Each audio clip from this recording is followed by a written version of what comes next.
This episode is sponsored by Squarespace. Go to squarespace.com/woodnessgoodness for a discount. So ultimately, I did not want to spend any more money on figuring out a solution to get my materials and supplies up Cabin Mountain to continue the build.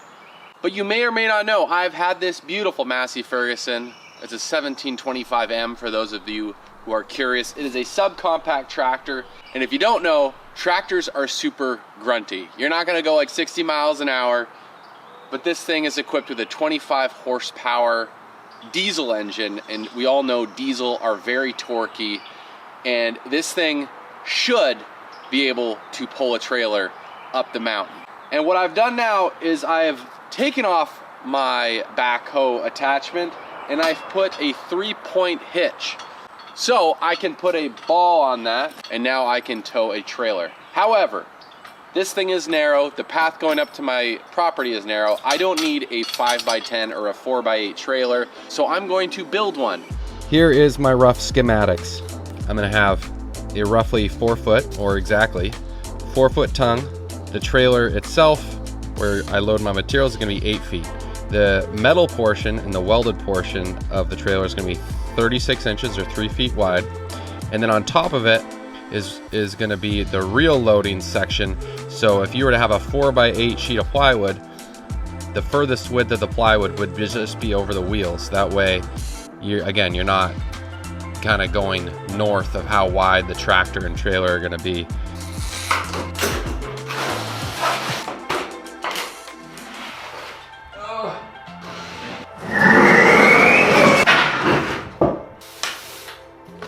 Okay, that looks pretty good. Yeah.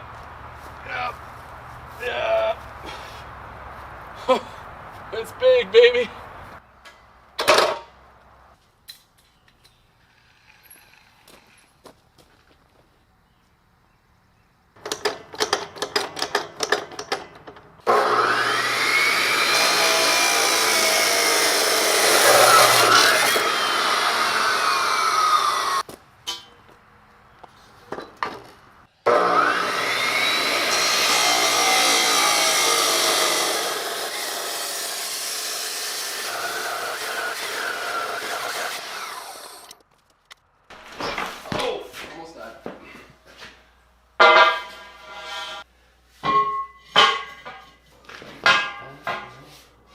So we're just gonna eyeball it. I'm just kidding, we won't eyeball it. We'll use squares and tape measures. It'll be incredible. Okay. Now I don't even know if that's centered, but we better get a tape measure out. 17.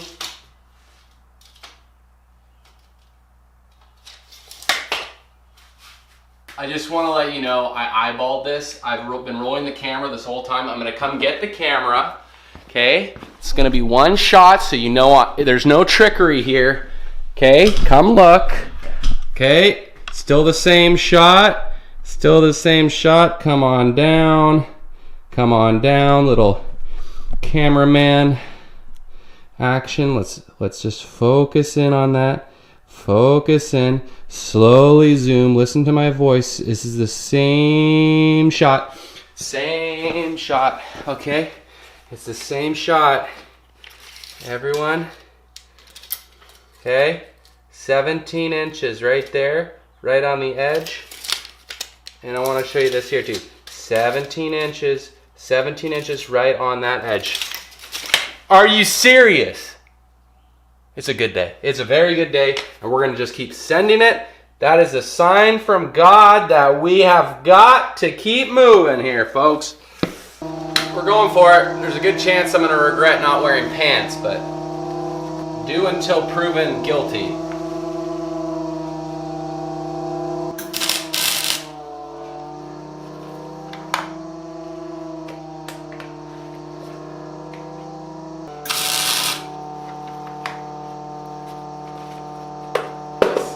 Doesn't feel like my helmet's working very well. It wasn't, the welding mask wasn't, it's like it wasn't strong enough or something, and you don't want to mess around with that.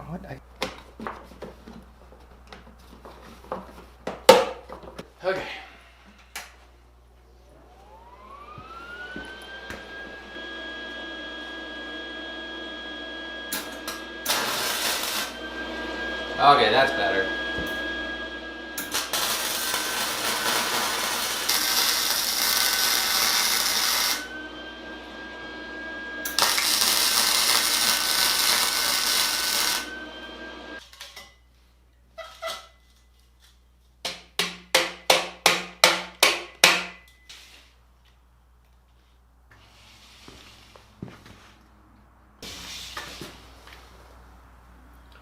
$102.5.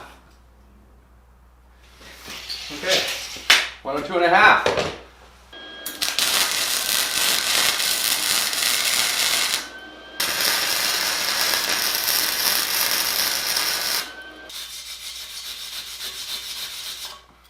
We're gonna try and lay a fat bead, baby.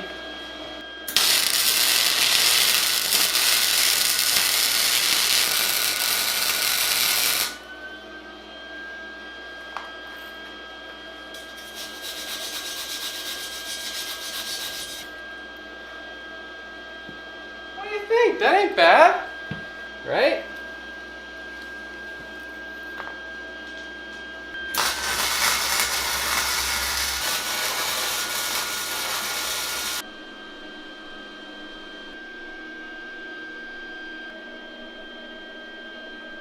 I decided something along the way.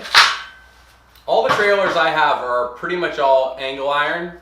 So already I've got a nice solid base. But I think for the exterior runners or the outside runners, whatever you want to call them, the outside rails, I think I'm going to do with this, it's a heavy gauge angle iron. Again, reason is it will mount nicely and weld nicely to the edges where the flap will come up and I can cover up the tube and weld all around it. And this is heavy duty stuff. Like for what I'm doing, this should be the absolute max that I require. But this is the idea, is it would go like this. Just like that. Is that a good idea? Yeah, that's a good idea, right, Reese? Because I also don't want this trailer to be overkill, you know?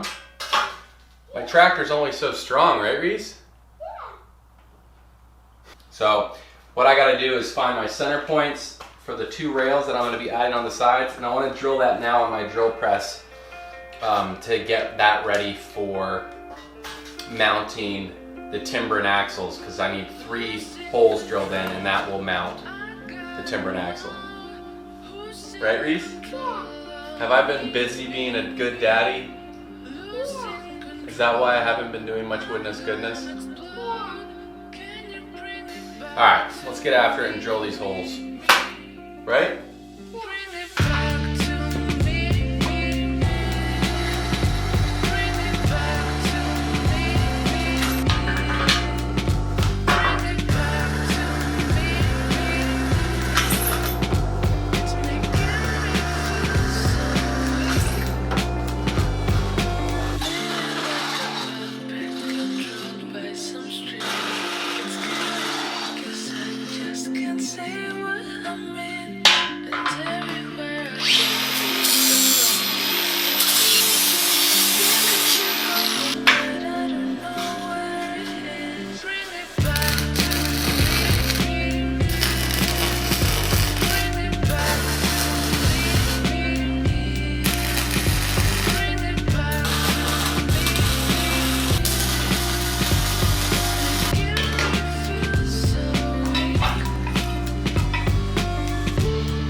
So,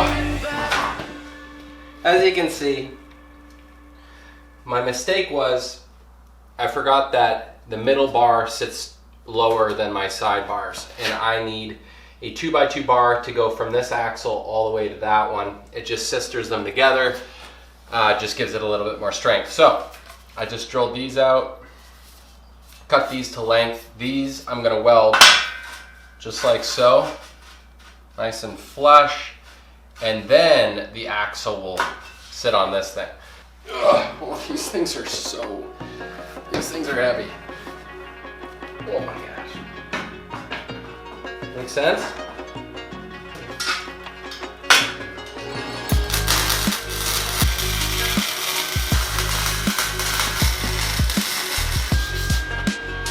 Not bad. Not bad at all.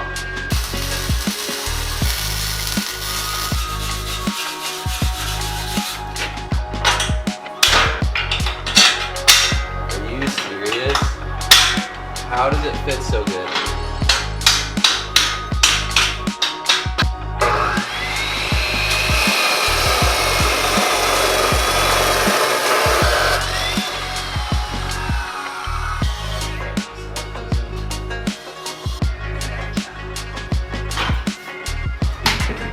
That. Now that, my friends, is solid.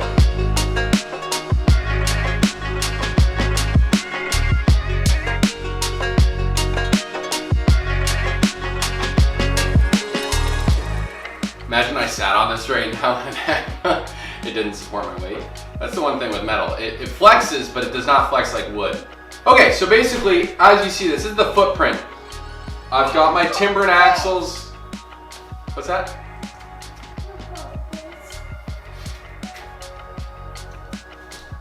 So we got the rough footprint here. I mean, it's not really the rough footprint, it's welded, so I can't really change it anymore. So 3 feet wide, 8 feet long is the deck. The tongue piece, or the center 2x2, is 12 feet long. That runs all the way through, gives it ample support from underneath. There's still a couple spots I've got to weld. Because I'm not a professional welder, I'm going to put as many beads as possible in all the spots. I mean, they're not beautiful welds, but they're definitely penetrating the metals, which is important. You want penetration when you weld, right?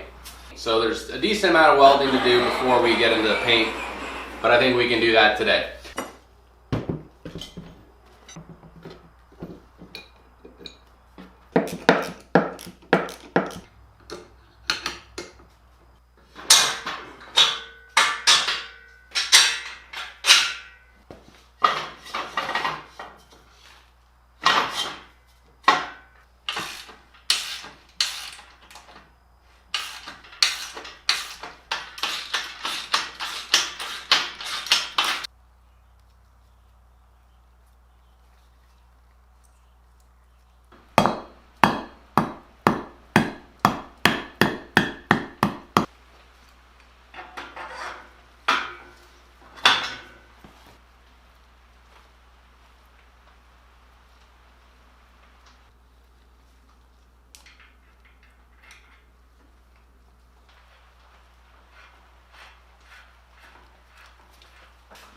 Okay.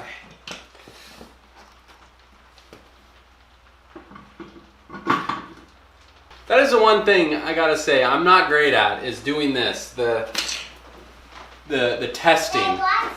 The testing before I just send it and weld everything together and then make a major mistake and then I have to cut everything apart and do it all over. So now that we got a wheel on it, I realized this thing, not only is it gonna be like 2 feet off the ground, which is great for clearance, but the tires don't actually stick up that far.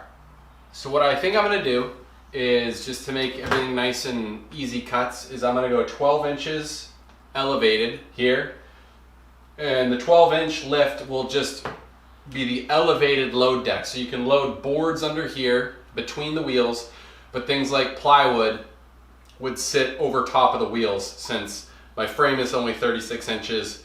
And by the time the wheels are connected, I guess I'm a little further out than I thought I would be. The spindles and the distance in which the wheels are away from the frame is a little more than I thought it would be. We will weld up our new little section, and then we're pretty much ready for prepping the surface for paint. So let's do that.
Well, the unfortunate thing is my battery ran out, but I've been laying dimes on these side rails. So this is the extension where I will be able to lay flat things.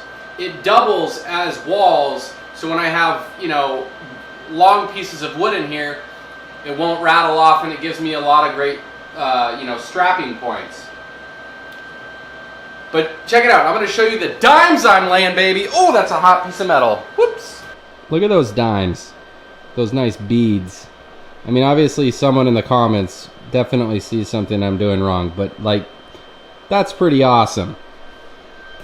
I started over here, not as awesome, but still, it's a weld, and that's important.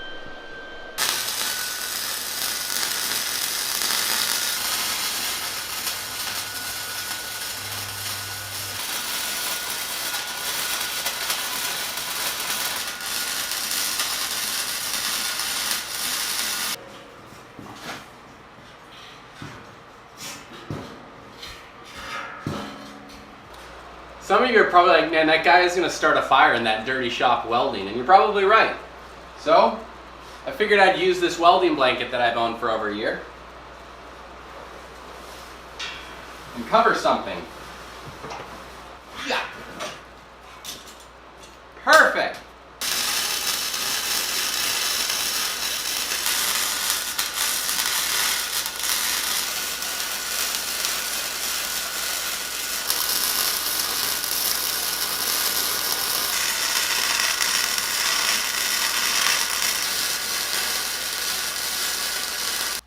This is like day 3.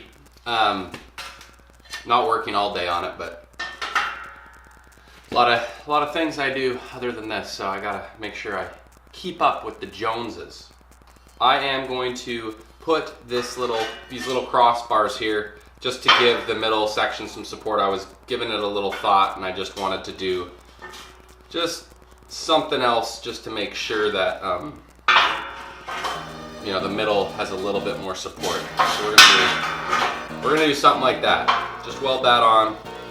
Again, it'll give the middle a little bit more support.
Alright, I think everything's good. I've sanded it, grinded it, I've cleaned it all off with mineral spirits and then Total Boat's epoxy primer thinner. Now I'm going to hit it with Total Boat's epoxy primer. It's a 2-part system. I love it. I've used it on multiple trailers, so we're going to use it on this right now.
I can get up this hill, I am taking it to the property. This is the only test I can do around here. This is relatively steep though.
Alright guys, this trailer is getting me really fired up because it's a solution to most of my problems. My issues with the cabin and why it's been so hard to move that along is getting supplies up the mountain.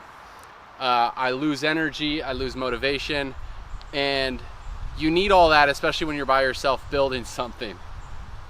So this took a few days, obviously, and it costs probably, let's see, the metal was roughly 200 and some odd dollars. So let's say $250 worth of metal. The timber and suspension was right around $820. The wheels and rims, or the tires and rims, are $250 and change. The coupler for the hitch was about 30 bucks. What else? Am I missing anything else? That's about it. So this little setup, better part of $1,200, $1,300, but it's cheaper than, you know, buying an all-terrain truck or an ATV or a side-by-side. Plus, I already got the tractor. It's crazy how it took me this long to come up with an idea like this, but I really do think this is gonna work. Going up that little steep section, which is pretty much as steep, if not steeper, than the average, you know, topography on my cabin property. Yeah, there was no load on it, but this tractor just goes, it just moves. So I honestly know that this is going to be a game changer. So looking forward to getting out to the property. Thank you so much for your patience and your support. Be sure to like the video, it helps me out, and subscribe if you haven't already done so. And we will see you on the next one. Thanks again. Peace. Squarespace is easily my favorite platform to build a website. It gives people a powerful and beautiful online platform from which to create your website. Squarespace makes it possible to connect with your audience and generate revenue through gated members-only content. You can manage your members, send email communications, and you can even leverage audience insights, which is really great for many different kinds of businesses. Create a community on your Squarespace website. With powerful blogging tools, Squarespace extensions, you can even manage inventory, promote products, and streamline bookkeeping when you start selling stuff on your website. You can even display posts from your social profiles on your website. Go to squarespace.com for a free trial, and when you're ready to launch, go to squarespace.com/woodnessgoodness to save 10% off your purchase of a website or domain. Thanks Squarespace for sponsoring this video, and we'll see you on the next one.